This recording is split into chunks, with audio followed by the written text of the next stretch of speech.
Okay, all right. Welcome to another episode of the Purely Talk Podcast. Hey, man, Dang, man, what is going on? I am Mr. DHE. Wait, what? You having a stroke, man? You good? It's crazy. I'm blanking for. Hold on, wait. I am your host, Mr. DHE, and this is my guy, Ron Lyrics. Ron Lyrics. What's up, Mr. Ron? Hey, man, my partners, the other guys, they got other stuff going on. My boy had to take care of his kid. My other boy had to work. Right. Ron stepped in last minute as usual. As usual, hit them all. Say, you feel me? So now we gonna handle a little business. If you are in here on live, make sure you like, make sure you subscribe, make sure you share. Show us some love. First things first, Ron, how you doing, brother? I'm doing good. I'm blessed. I feel good. You get to the mic. I feel good. Appreciate you. You know, there's a lot of things going on, man. So a lot of big things going on too. So I'm feeling real good about that. So life is life in a good and in a life way. Yes, basically. Definitely. That's good. How about you, man? How you feeling, man? I'm good, brother. You know, taking a trip, ain't you? I'm taking a trip, man. I'm taking a trip. Where you going? I'm going to the Dominican Republic, my boy. Ooh. Yeah. Ooh. I've never been. I've been to a lot of islands lately. Okay. Well, not lately. Every trip we've taken, for the most part, in the past 4 or 5 years, has been to an island. So I'm kind of tired of the island vibe, beach vibe type stuff. But I'm appreciative to be able to travel because... Wait a minute. Where are you originally from? Honduras. Really? Yes, sir. It's crazy over there. It is wild. It's crazy over there. It's worse now. Yeah. I'll say this. It probably was bad when I was younger too, but since you're living in it, you don't realize it. Like, I know my neighborhood growing up was a really bad neighborhood. Right. But it was a situation where the gang, not gangs, because we had one, they kind of like protected that neighborhood in itself. Gotcha. You know what I'm saying? Now, that doesn't mean we could have messed with them, like, talk crazy now. Don't do that now. Right. A few people did that and lost their lives, but it was kind of like, they wouldn't mess with you unless you messed with them. Wow. I would have never guessed that.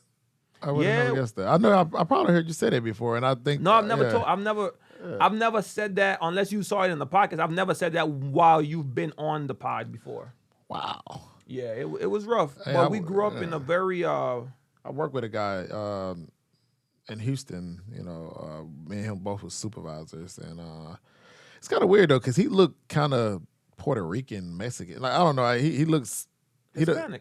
Yeah. So it's just shocking, you know, to know that you. Oh, they got a lot of people. Yeah. A lot of people don't know that I speak Spanish, and I like to keep that a secret, especially when I'm around other Spanish-speaking people. Gotcha. Just in case they start talking about me.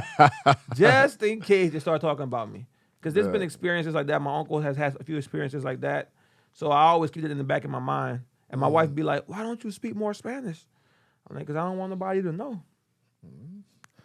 Yeah, the boy's smart, man. It's a nice little card I keep close to my heart. Like you told me yesterday about the story. You told me how you keep some for the time when you need it. Exactly. You know, because you never know when you need it. Listen, it's the game of Uno. Like, you didn't think I knew that, huh? Like, yeah. Exactly. You know? Exactly. So I'm trying to get them out of here just in case they come and start acting crazy. That made me feel a little childish too, though. It's like that. Because I be sitting back and I be like, man, like, shy. Nah, I ain't gonna lie. The story you told me, in my mind, I was like, dang. It is kind of childish, but I'm not even. I'm thinking to myself, am I mature enough to be able to find out something in the moment and hold it for? Who knows when the situation might arrive that I need to use that car? But I'm more of I found, not in front of everybody, but as soon as everybody would have left, I would have brought that up right then and there. It's about to get dark when I say this, but that lets me know that everybody don't need guns. Because everybody don't need guns unless they go through some type of proper training. Because when you got, and just comparing the two, like when you know something on somebody, you know, and they don't know that you know, and you be eager Like I'm talking about any little thing that they do, you be like, I'm ready. Like, should I do it? Nah. But I feel that way with guns now because this episode is sponsored by Rolling Words. Rolling Words is a renowned platform for poets and spoken word artists based in New Orleans, Louisiana. And on July 20th, they're bringing together the finest wordsmiths from around the city for a chance to win $1,000. You heard me right, $1,000. Oh my gosh. If you would like to sign up, make sure you go to @RollingWords on Instagram and go ahead and hit them a DM. Make sure you let them know Purely Talk Podcast sent you. And if you want to attend, make sure you mark your calendars for July 20th because it's going down. Now back to your regularly scheduled programming. When you have that gun on you and you trigger happy, somebody can just be talking noise and you might be thinking like, I'm about to pull it out. Man, no. Like, you know, it's you need a proper training before. So I don't know, it's kind of crazy that I think it depends on the person. Because I think, like, yes, in a situation like in this exact scenario, and now you're saying that with a gun, with a trigger happy, like having the gun, right. I feel like I wouldn't go to that level. Yeah, I feel like I'm in control enough to not go to that level. I don't think I'm that angry. Well, I guess it's the life that I grew up in where a lot of senseless death. Killing happened. Yeah. And it kind of makes me think that, man, if you got it on you, you're just eager to get it out.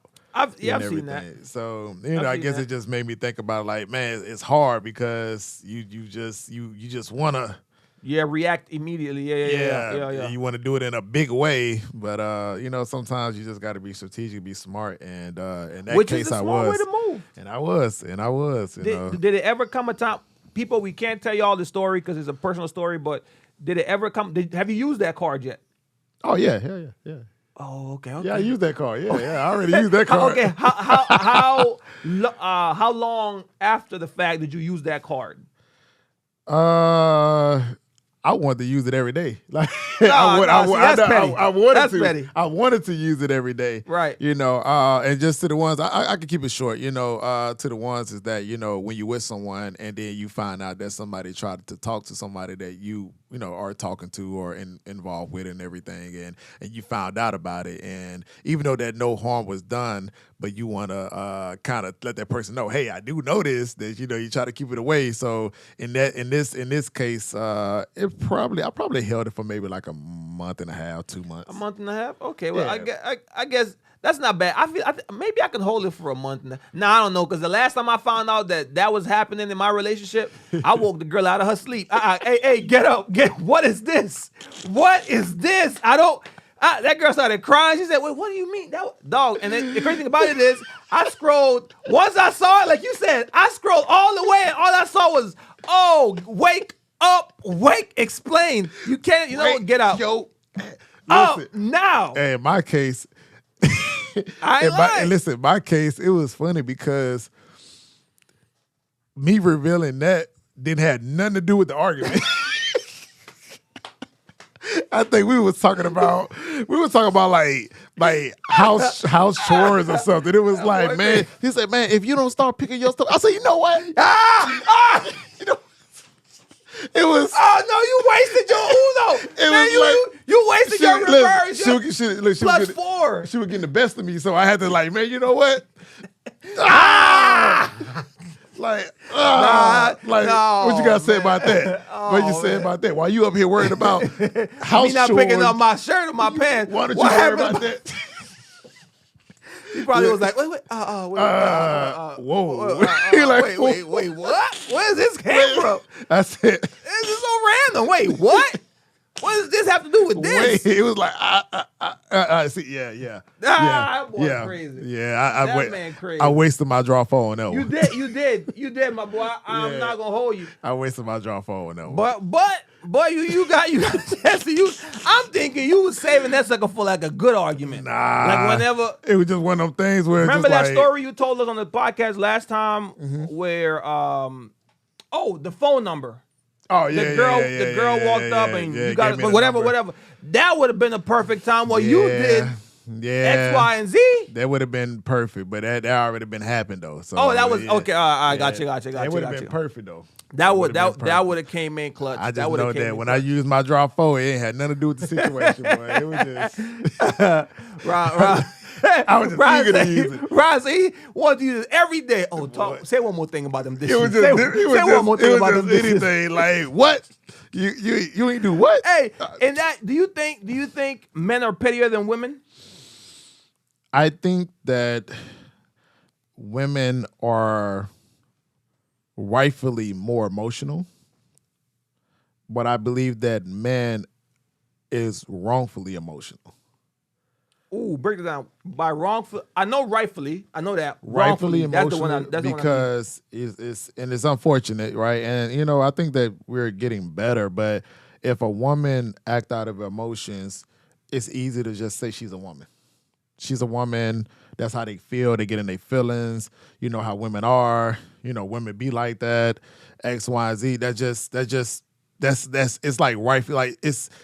She can come off in here and yell and cuss and say, "I can't believe you did this," and could be completely wrong. And we could just chop it up and say, "Man, you know what? That's just how women. That's just how. That's how women. That's how women be." But if a man does it, it's like, bro, like you kind of. I wouldn't have did it like that. It like they get more. You get more of a. Damn, I should have did that. Catch more flack for it? Yeah, I shouldn't have did that. I should have did that, because, all right, so for instance,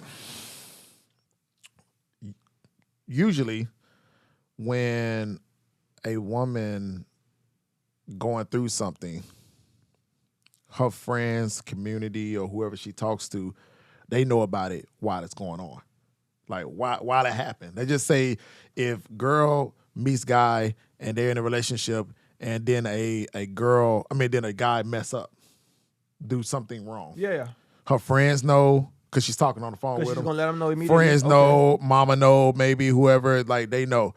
Usually men, we tell you after what happened. We don't necessarily go, like they just say if my girl cheated on me, I'm not going to go and say, man, I found out she cheated on me today, bro. Like, it usually be like, man, we broke up. What happened? Okay. Traditionally, men hold in their emotions. So I would say, as far as the petty, I would say that women are more petty, but I also feel like men are equally petty. It's just that one is considered a woman's trait and one's considered a poor trait in a man. I ain't gonna hold you. I think they're both poor traits. I'm not gonna hold you. They're both poor traits because petty is petty. You can't paint it. Petty is petty. Man, look. What is the pettiest thing you think you've done in a relationship? And to keep it fun and light, I don't know if you've seen that Kevin Hart stand-up where he was like, the pettiest thing I've done was I walked in the house whenever we broke up and I took all of the backs to her earrings. And now she ain't got no backs to her earrings, so now she can't put her earrings on. What is the pettiest thing you think you've done in a relationship? The pettiest thing that I ever done, I'm going to get killed for this, because we still cool. Mm-hmm. The pettiest thing that I ever done was I faked an asthma attack. I faked the asthma attack to my girl that I was talking to at the time. And when she was nervous, like, yo, what to do? And I said, yo, just call this number right here. This number right here helps me calm down or whatever. And the number was from a number that I found of a dude, and her was texting. Oh, yeah. Nah. That's masterful. So when she was like, okay, and then when she kind of got like to the end, she was like, goodness. Oh my goodness, that is. Oh my! How did that end? What happened? I need to know the end of the story now. The short version. I mean, once she dials the number, and she realizes, oh my goodness, this is. Does she then go into? Do you stop faking the asthma? Are you still faking your asthma? I stopped faking the asthma when she was dialing the number. Like I was ready. Oh, you just look at. Oh yeah. Well, I can't wait. 444 332. Yeah. Wait, you remember? Did you memorize the number? I was like, yeah. Oh, Look. right. Listen, like she was at work. I said, yo, I'm at an asthma attack. Like, yo, I need you to get home. She's like, okay, I'm on the way there. I'm on there. Like, she left work? She left work. All right. Came home. She's like, you okay? I said, oh, man, I'm just big. Hey, listen, dial his number. That is crazy. Yeah. That's petty. That's petty. Yeah, that's petty. Nah, yeah, I ain't got nothing. I ain't got nothing. I ain't gonna lie. I ain't got nothing. Okay, for granted, it was like I was early. It was like my early 20s. I was like maybe 22, maybe. Yeah. 22. So that was about 10 years ago. Yeah, you have had lived life. You've lived life because I've dated. I got back though. Like shout out to her though. That she got me back. You know, and she got you back? I ain't gonna tell. Oh, you ain't gonna tell? Okay, I ain't gonna tell her, but I'm gonna right. just put it this way: she got me back. You know, good. You know, she definitely. Shout out to her. I ain't gonna lie. With the level, with the level of insanity you went to call this girl from work, tell that girl come home as an emergency, and then tell her call this number. And my thing is, bring it here. If she's doing this, the whole time I'm like, why I gotta call this number? Like I ain't gonna lie, I would have questioned everything. Yeah, I would have questioned everything. Like, why do I need to come home unless you actually dying? And that's probably mean to me because if my wife called me with an asthma attack, I'd be like, babe, you gonna be all right. Take a deep breath. Call the 911. I'm gonna meet you there. Why I gotta come home? 1, 2. On the way there, I'm like, wait, why I gotta call? Number and not 911. Like, I'm not gonna sit up here and say it was just like a. I'm a good actor, you know. I believe you. No, brother. If she did it, I believe you. Yeah, you know, like the thing is when you're doing this stuff, you got to make it sound believable. So when she's saying like, I mean, why do I have to like come home? Why can't I just and everything like that? And I'm just like, you know, you just got to say some stuff that don't matter. Like, yo, like I don't know, like it's just I just need you to come. Like listen, like I hear what you talking too much. Just come home. Like just do it. Yeah. Distraction. And just hang up the phone. Yeah. Distraction. And then she calling you probably don't answer the phone. Now she think, oh my goodness, he dying. Let me go. Oh my goodness, that's genius, Ron. Ron, you got it. Yeah, you got it. Nah, I ain't got nothing petty like that. Ron. Hey, listen. I ain't got nothing. Ron. I am so humble now. That's a good thing, my boy. Hey, man, that's part of growth. I've been through it. That's part of maturing. That's what I be trying to say, man. Like I've done it all, man. I've been through it, man. You know, I hate when dudes, men, make it seem like they've been G or player their whole life. Yeah. I hate that, you know, because you have to make your lame mistakes. Yeah. And I have made my lame mistakes, you know, like I have. You know, I've shared this lame mistake on the podcast. I don't know if you were here when I shared it. I want to think that you were. My lame mistake, because I ain't gonna lie to you, I've been a lame for most of my life, and by lame I mean square, and by square I mean nothing to do with the streets. Yeah. Nothing. I've seen it all. Like I said, where I grew up, the people around, I've seen it all, but right. I'm walking past y'all to go to church with my Bible in my hand.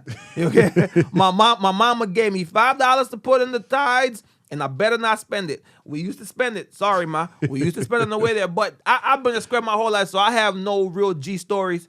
I think I dated. No, I don't think. I know. I've dated like 2 girls before my wife my whole life. Okay. So it's all right. Well. And hey, brother, you do that. Hey, brother. It's a safe space. It's not. Woo. It's a safe space. Is it not, brother? Yeah. Okay. No buts. Just yeah. Just yeah. Thank you, sir. Thank you, sir. Only 2, me too. Like I'm only 2 as me too. Lies, lies, you heathen, lies. Hey, me, I wish I was you, bro. I don't wish I was. I don't wish I. I'm amazing, man. Look. I feel like I don't know. It's very like up and down because I know I should be proud of the fact because I know why I did it because I grew up in the church and I was very religious and very like close to God and all religion, Christian. Right. So I wanted to abstain till. Come on, don't play with me. And I wanted to abstain till marriage. Right. So that's why I did this. But now once I got out in the world a little bit, I started deviating, but by that time it was too late for me. I ain't know how to talk to girls. I was shy. Yeah. So all the girls I ever got, either they approached me or a friend of mine went and got, like my wife, a friend of mine went and got her number. We started conversing and we ended up married or whatever. Right. I mean, but at the end of the day, I had my share of women, and I can still say today that I like 80%, about 80% of the women that I have ever encountered, they came to talk to me because I was shy. Really? Yeah. Like even though I have my fair share, Yeah. I still have I still get nervous, to talk to Man. a certain girl. My anxiety is so bad when it comes. Well, it used to be when it comes to that, because I don't got to worry about that no more. Yeah. I remember this girl in high school. I told her that I liked her friend, or I don't know how the conversation came up, but I told her that I liked her friend, and she knew, and so she told the friend. The friend then tells her, "Tell him to just come and talk to me. just approach me with a conversation because she don't want to initiate that because she doesn't want to, Like, girl, you telling me to do a lot right now. That's And now she like, I remember this like it was yesterday, bro. The friend tells me, "Hey man, all you literally have to do is say hello, and the conversation gonna start, and she gonna take it over from there." And I'm like, "All right, bet." I see this girl in the hallway. We make eye contact. I'm talking about locked eyes. I think she smiled at me, and I smiled back.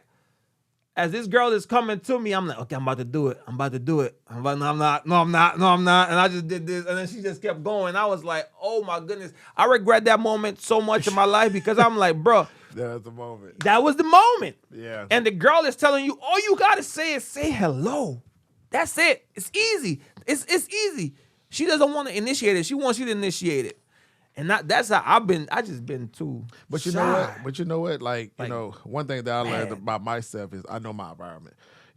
I there's gonna be a rare case that I ever talk to a girl in a public setting. Really? Yeah. So where have you met most of your relationships? I mean, for granted, I only been in one long-term relationship. Okay. Or like meet the ladies that you. Yeah, I had my skibbity hops around that. My skibbity hops. My skibbity hops around that. That's the name of this episode, Skibbity Hops.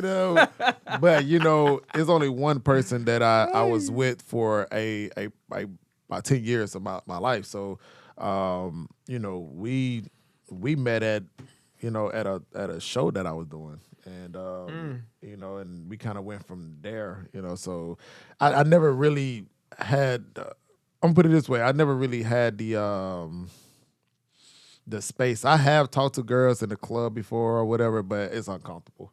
Yeah, like me personally, I would rather, if I could have it my way, I would rather for us to connect on something else, no matter if it's art or no matter if it's dealing with some type of entertainment or just, maybe just in a group of friends or whatever, and then we go from there. Because now I get to know you, I get to know you a little bit and I know how to approach you versus you go in the club and you try to talk to a girl, then especially if the friend around.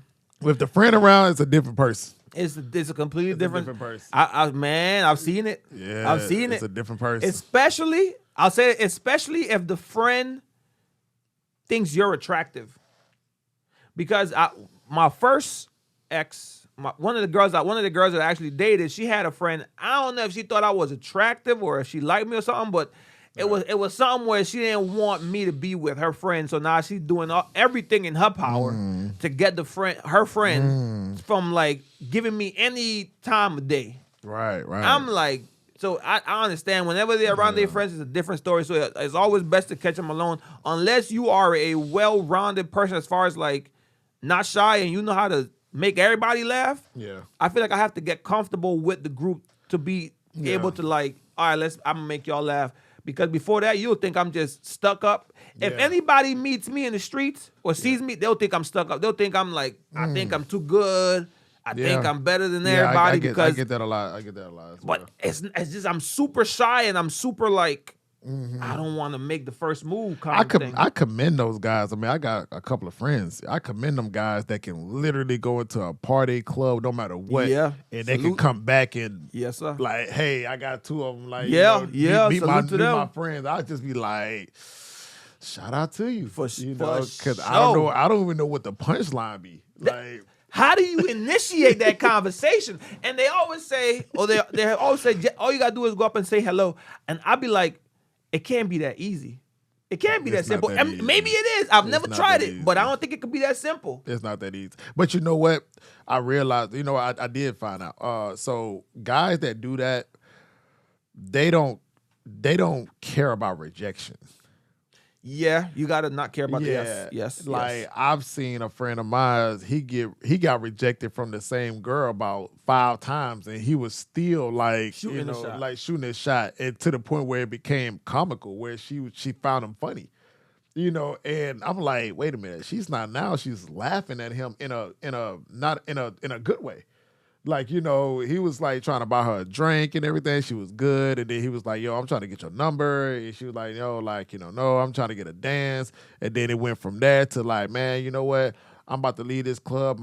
I'm late on my light bill, and then she ain't giving me her number and everything like that. And she's like finding it funny now. Because he's finding every reason to say, just to talk to you. I'm just trying. And she's talking to him now. Yeah. Now I don't think that she got his number, but I think they exchanged social medias, something and everything. So, but either way it goes, he was just, he was okay with being now. If it was me, I'm like, I'm not even about to even bother you, mama. That's a fact. And if I had the guts to even approach you the first time, that first rejection, all right, that's my cue, baby. Right. That's my cue. I'm not about to keep trying and trying and trying. I just respect boundaries, I do. Yeah. Me too. I feel like I don't want to feel played either.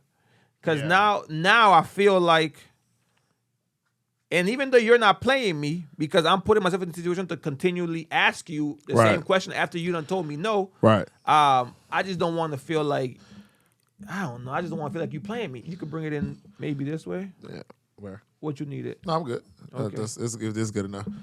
But you know what? The crazy part is, I always knew my worth though. Like I always knew, even if I always knew my worth. I never had somebody like. I mean, don't get me wrong. It's beautiful for somebody to acknowledge my worth, but I always knew my worth. So even if it was a particular girl that she wasn't ready, or it didn't work out in my favor, I never believed that I wasn't good enough. I just always looked at it and said, okay, this is not the time. So what was your fear in approaching? I think my fear was just the approach. It was just the initiated conversation. It's just I don't know. I'm gonna put it this way. It's just I don't really know, but then again, I know this might sound crazy, but I didn't care either. Yeah, no, I cared. I think that's my problem. I cared too much. Yeah, I didn't. What I'm saying is like I didn't care if me and this person ever, it was like, yo, if I think that you're beautiful, attractive, sexy, whatever, then I am just going to sit back and admire the beautiful flower that you are. You good with words, man. Stop. Yeah, that's shocking though. You good with words, and you out here talking about I don't want to go Tom a shot. Man, if you don't stop. Okay, this man said this beautiful flower that you. Come on, Ron. How many times have we ever got with somebody that we thought that the imagination of that person was not the reality of that person? So basically what I'm saying is that I have dealt with people that the imagination was amazing. And then, I was thrilled. I was happy just being a imagination, like who you are, who you can be, who we can be. Who you could be in your mind, yeah. But when I actually got to know you and reality set in, I was just like, your breath stink, girl. That's your breath stink. From afar, you look like your breath knows your breath stink. And now it's off. You're right. I should have just left it to the imagination, because in my imagination, your breath smell like strawberries and roses all the time. But your breath stink. Shout out to you, baby. Shout out to you. I understand what you mean, though. But I think my biggest thing, I think, and maybe it's an excuse, I think I just started too late. I really think I just started too late. And by the time I started trying to dive into the pool of like dating and becoming more active in relationship wise, I had missed the gap of like learning that, and it was too late by 20s. Yeah. and it could just be an excuse, but I think that's what it is. I think that's what it is. What back to when you said you was like you envy the fact that I only dated 2 or 3 women or something. You said something. Yeah, something I envy like you only had so many partners before, right? You know, I feel like that's good on one hand, but on the other hand, is not because the inexperience one, right? and the lack of trying, leaves you always thinking something else could be out there. I think, from my experience. I mean, it's kind of like a double-edged sword because Definitely. because because I have had my share of women, and I have dated, and did my thing, it allowed me to be so experienced and so experienced when it comes to dealing with a woman, to the point where I'm already a couple of steps ahead. And by being a couple of steps ahead doesn't allow you to actually experience the person. Like, for instance, my sister, and my sister has a boyfriend. My sister is, I believe, 20, 21, 22. So she's been with the same guy for years now. Wow. And that was her, unfortunately, that was her first and everything, right? And that's the guy that she's loved, and that's the guy that she's, with. Yeah. And they say things to me that makes me be like, okay, this relationship could possibly end one day. And because y'all haven't experienced the real world yet. Exactly. And there's so much out there. I don't want to be the one to be like, yo, like y'all relationship. No, I don't want to be that person. But what I'm saying is that it's just certain career things that they're going through now, school, and they're doing things now where I'm like, man, it's going to get rough because they don't know the world, But I also envy it because they love is so pure. Oh, okay, I'm just saying, like it's like so cute. Yeah. It is like, dang, and very innocent. And I'm so experienced in it. It's like if somebody comes to me and I'm already to dissect it, I know how this is going to go. I know what it's going to lead to. Yeah, you talking like this is going to. So it kind of puts me a few steps ahead. And yes, I'm experienced, but it also don't allow me to experience the person. Yeah.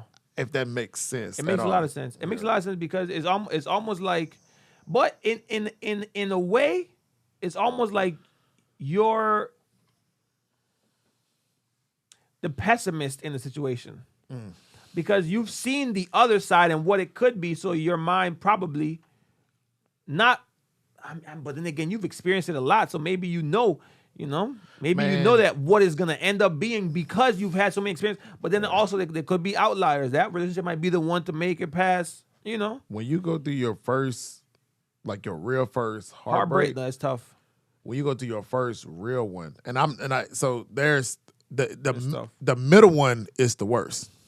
What? So the middle one? Okay. The middle one is the worst because the first one is high school or maybe your first person that your girlfriend, boyfriend. Like, it's like your first one. You think it's all your first one. That's the one where it's like, yo, I can't eat, can't sleep, I'm crying, I'm social media, whatever. That sucks, but it's also it's kind of like it comes with the game. It's child play. As the beginning. It's beginning, and you just got in the race. Like, but the second one.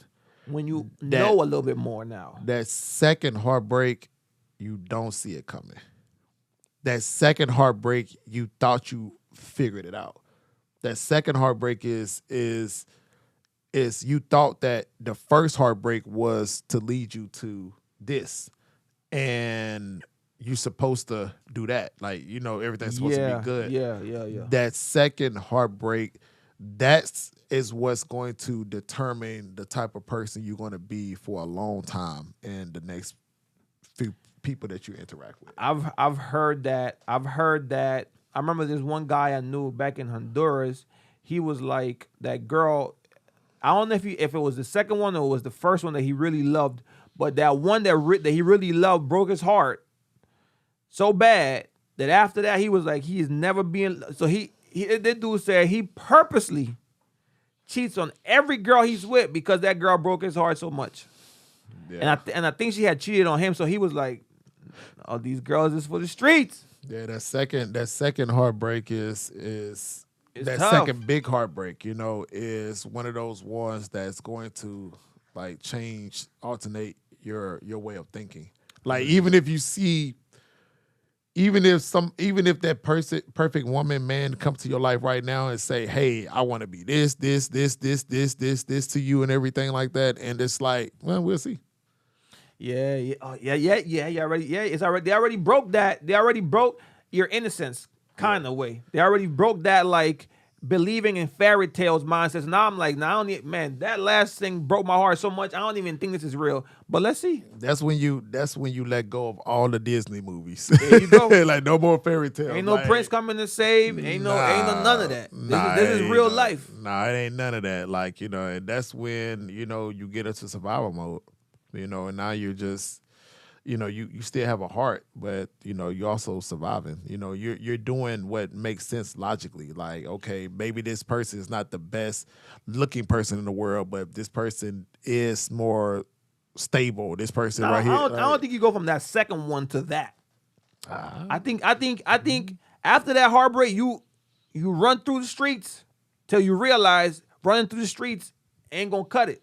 Like my partner at work was saying the other day, he was like, "Hey man, I'm getting to the point in my life where it's like I need to find something more stable because the older you get, I feel like the fear for most older adults for us is ending up alone, especially alone based on our actions." All right. So he was like, "Man, I need to settle down," because he like he is a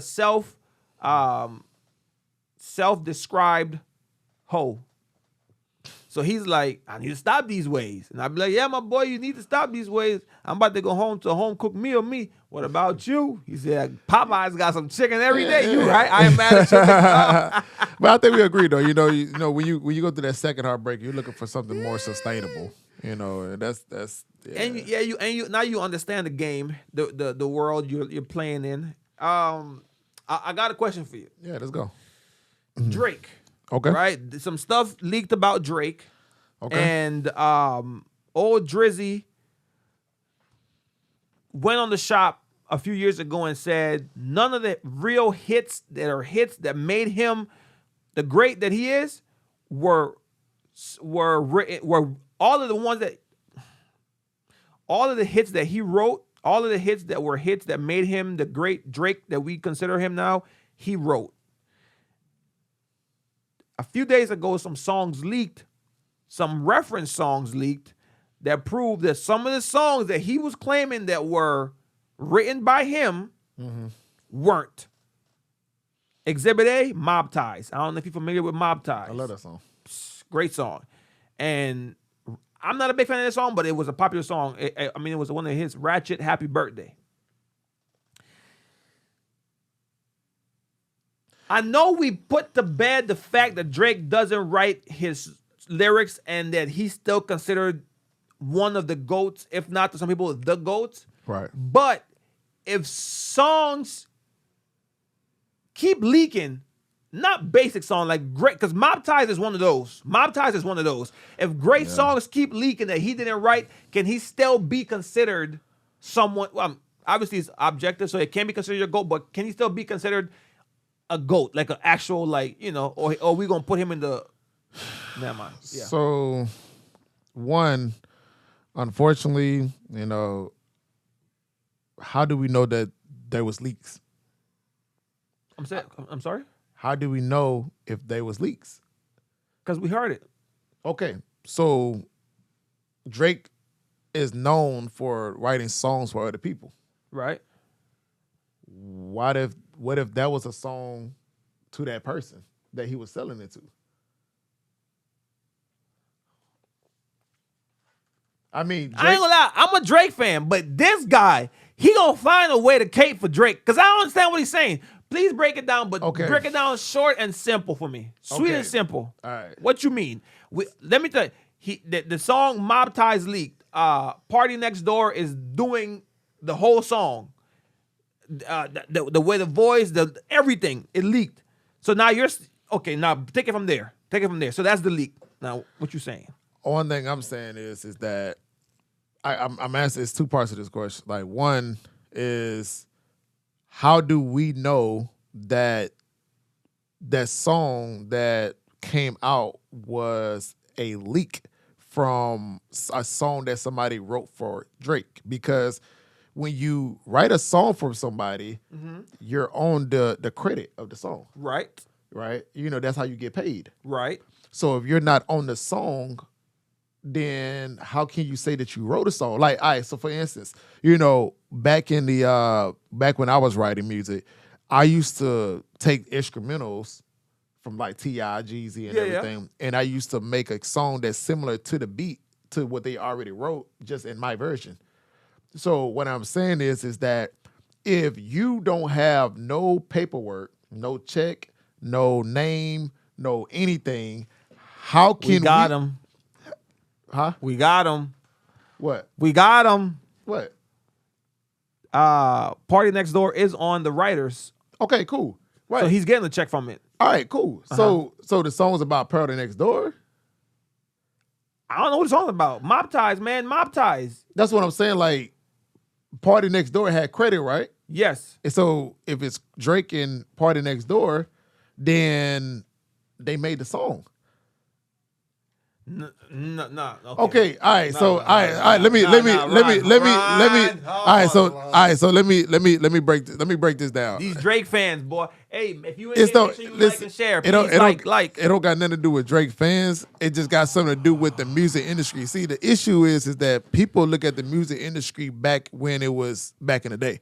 They look at this as being a microphone, and you get off in the booth, and then you say, hey, bam, bam, bam, bam. That's how they look at it. But like, no, you have engineers, you have beat makers, and you have the song, you know, of the formula of the song.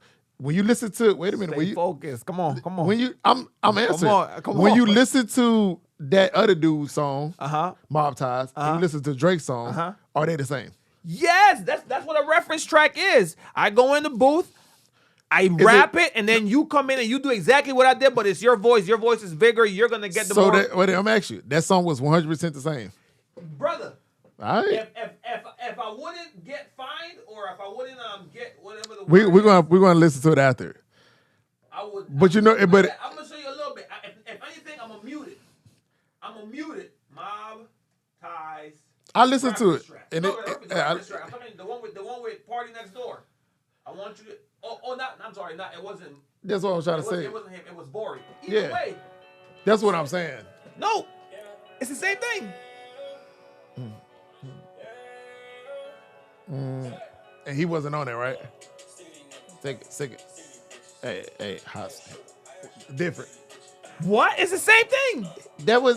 Drake didn't say that. Yes. All right. Okay.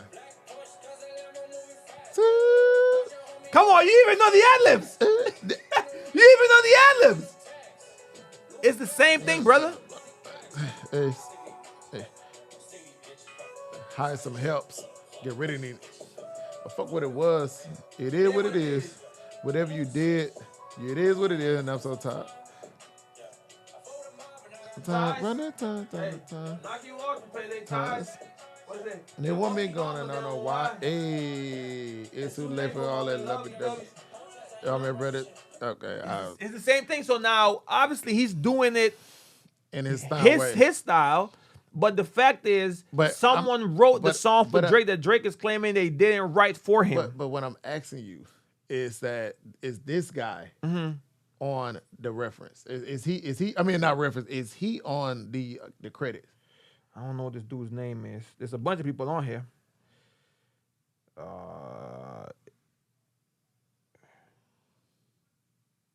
A Cruz? I don't know what his name is.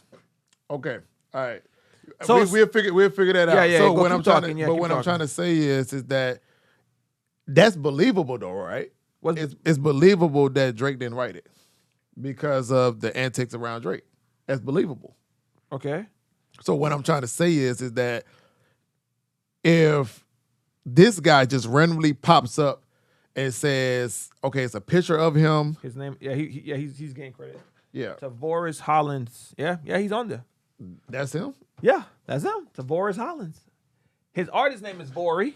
Oh, but okay. His actual name is Vori. Yeah, okay, yeah. His cool. actual name is because he's an artist. Yeah. He was signed to Meek Mill or still signed to Meek Mill, something with Meek Mill. Yeah. But if that's him, if he's on the credit, then okay, man. Then he wrote it. I mean, well, he contributed to the song. You just said it was a lot of people.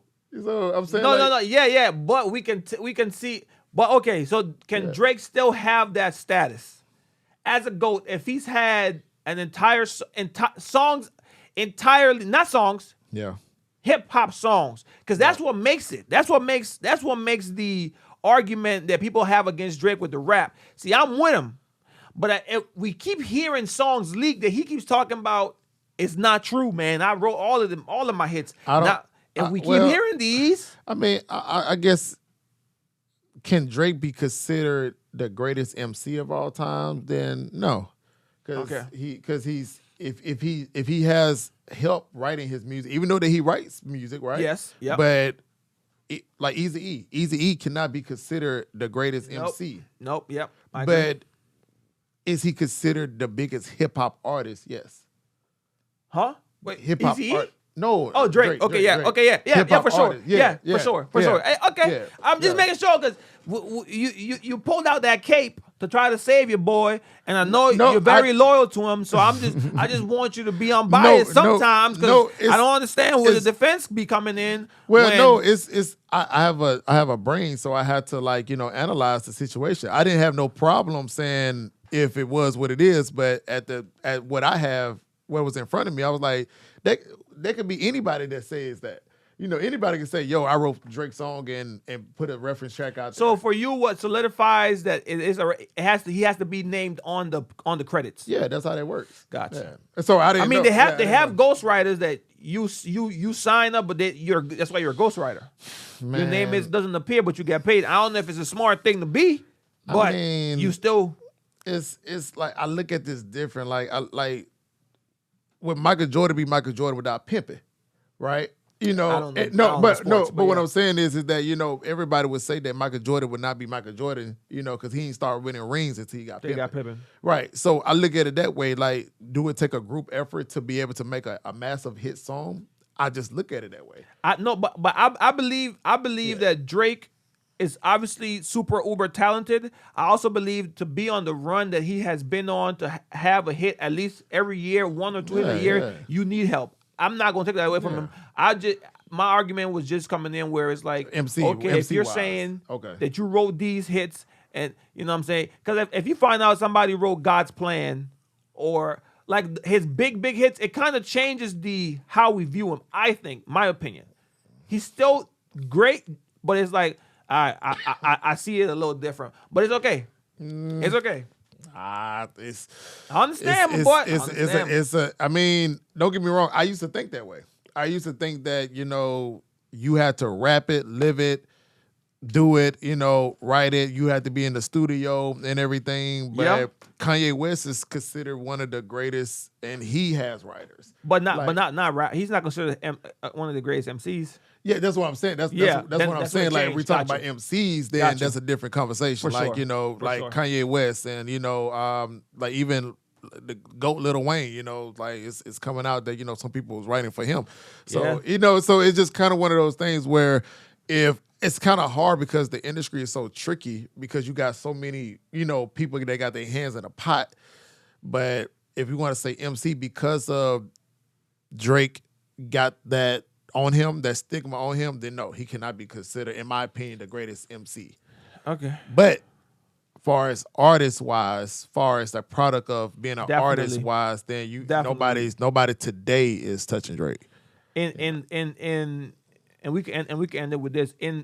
Are you talking no one can be considered equal to Drake in the rap realm or music overall?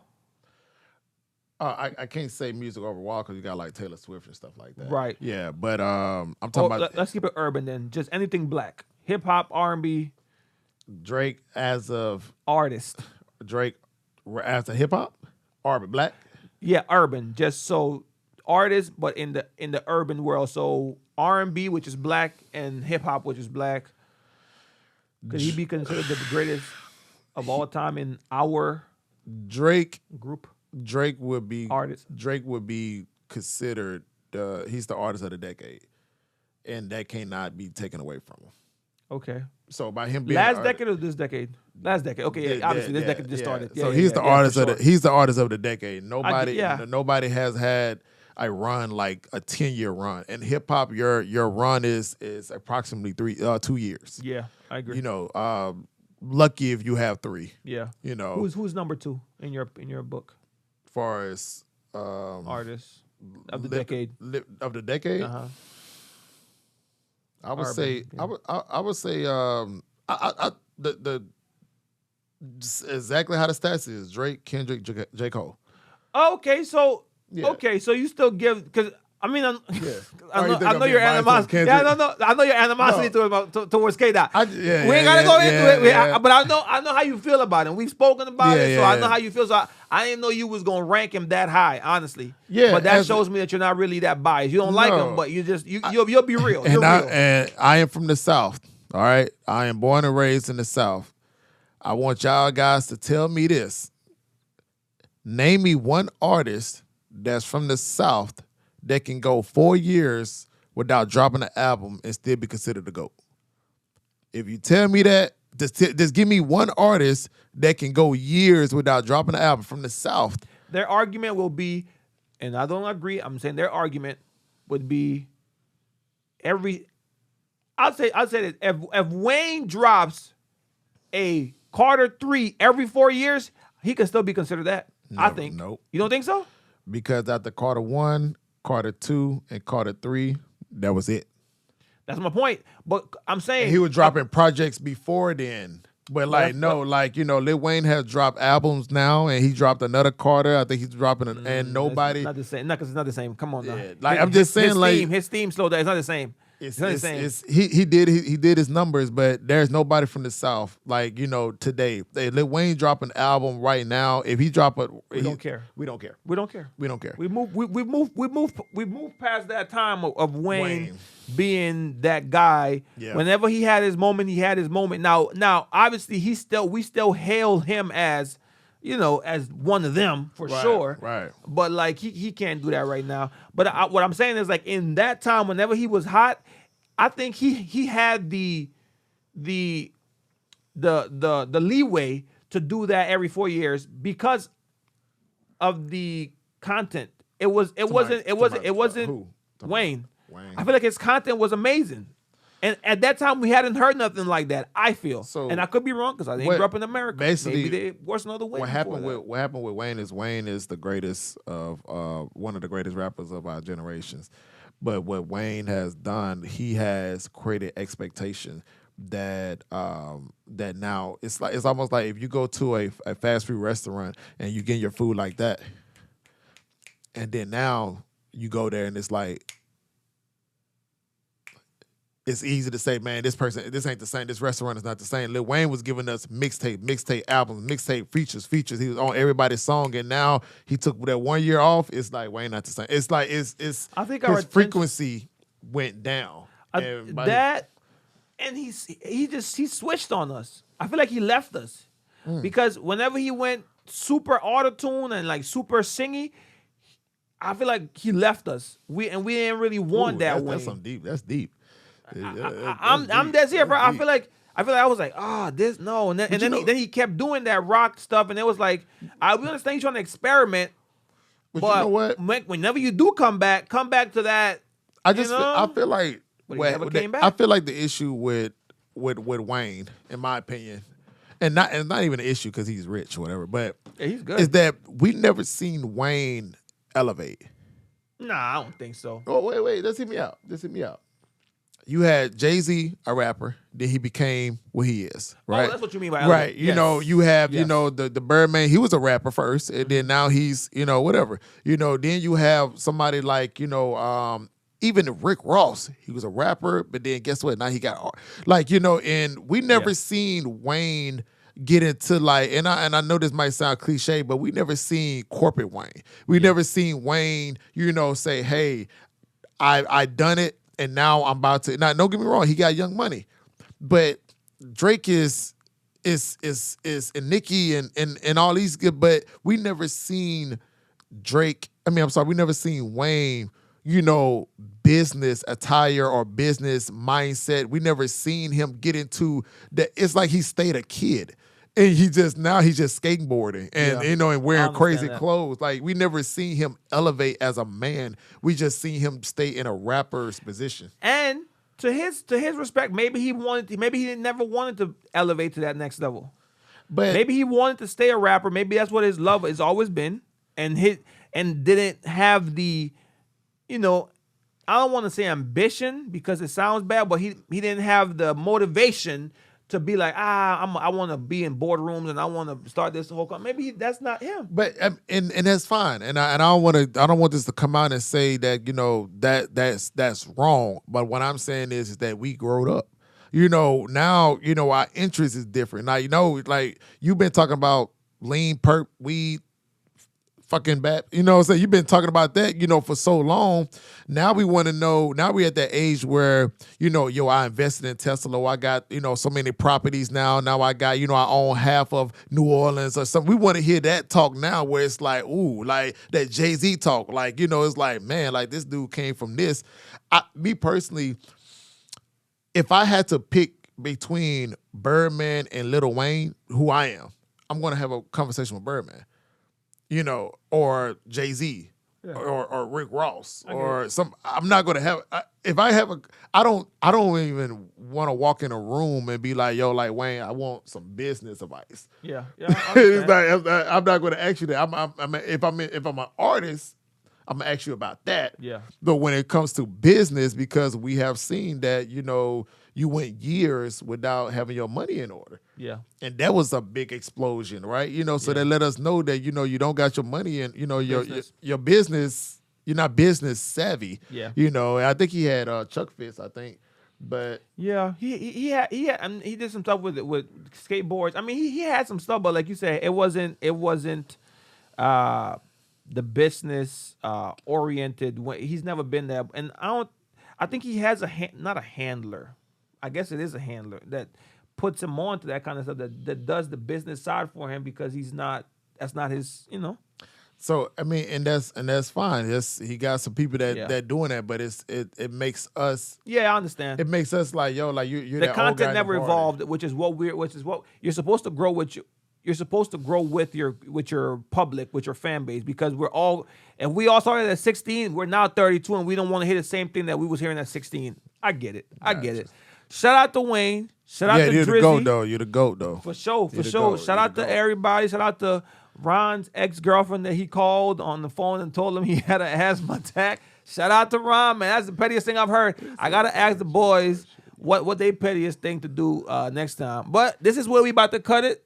Ron, thank you for stopping by, my boy. Oh, wait, man. I sure do appreciate you. Did we tell him an announcement? Did we tell him that? I actually have a commercial film for that, but if you want to put it at the end too, we could do that.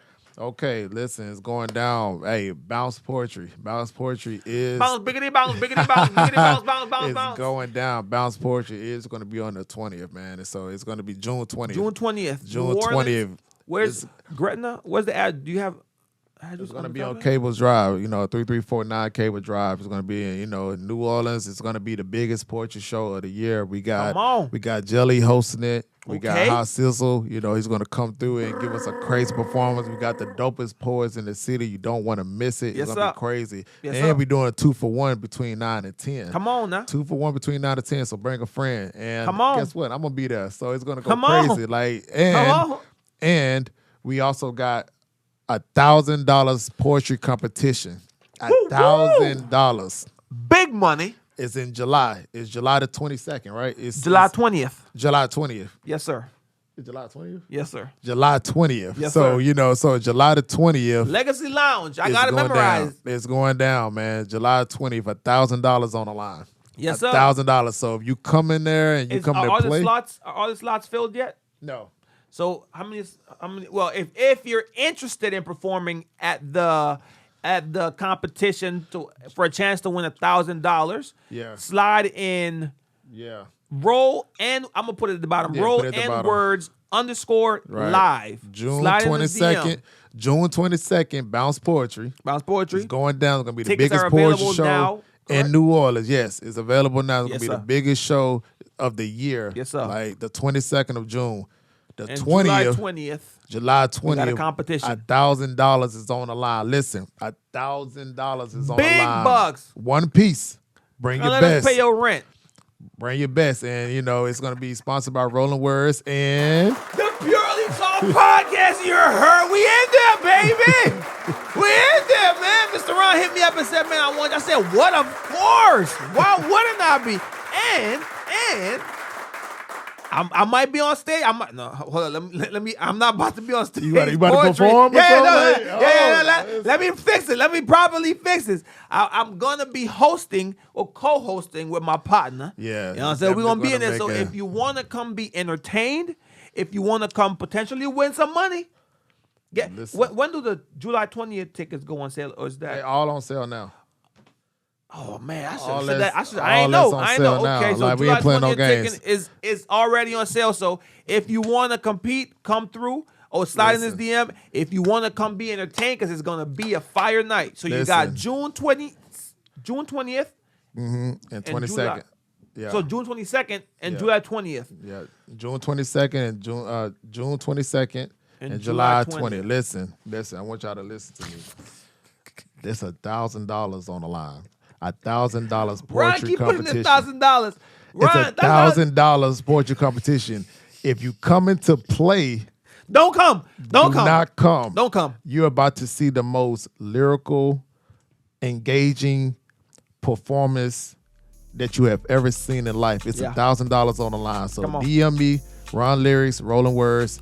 It's going down, man. It's going down, man. And shout out to my boy, man. He's gonna be one of my guys that's there. He's gonna hold me down. We're gonna secure the bag. Yes, sir. Come on. We're gonna have the security, with the shades on. Gotta make sure. Gotta make sure, man. Hey, man, it's been another great episode of the Purely Talk Podcast. I am your host, Mr. DHE, and this is my guy, Ron Lyrics, man. Man, make sure y'all like, share, subscribe, and tickets are also already available, like my boy said.